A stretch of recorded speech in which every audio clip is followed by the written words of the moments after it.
तुम्ही पाहत आहात MCN न्यूज मराठी।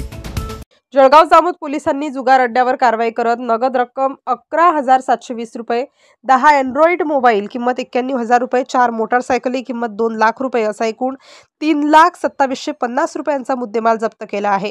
ही कारवाई 2 नोव्हेंबर रोजी जळगाव जामोद पोलीस स्टेशनचे ठाणेदार श्रीकांत निचळ यांच्या आदेशाने शहरातील KR पाटील नगरच्या बाजूला असलेल्या देविदास मेथे यांच्या शेतामध्ये करण्यात आली।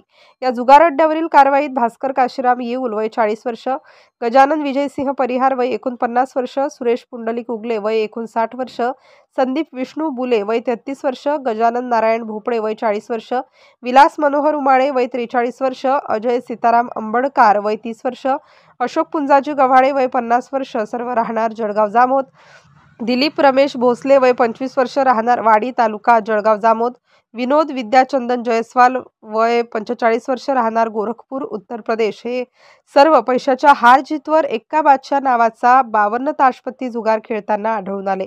या 10 जणांच्या ताब्यातून नगद रक्कम 11,720 रुपये, 10 अँड्रॉइड मोबाईल किंमत 91,000 रुपये, 4 मोटारसायकली किंमत 2 लाख रुपये असा एकूण 3,2750 रुपयांचा मुद्देमाल जप्त केला।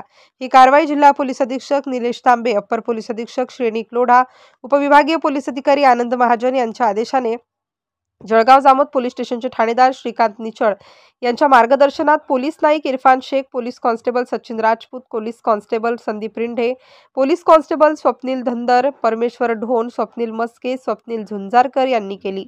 या प्रकरणाचा अधिक तपास जळगाव जामोद पोलीस करीत आहेत। MCN न्यूज मराठी करिता संजय दांडगे, जळगाव।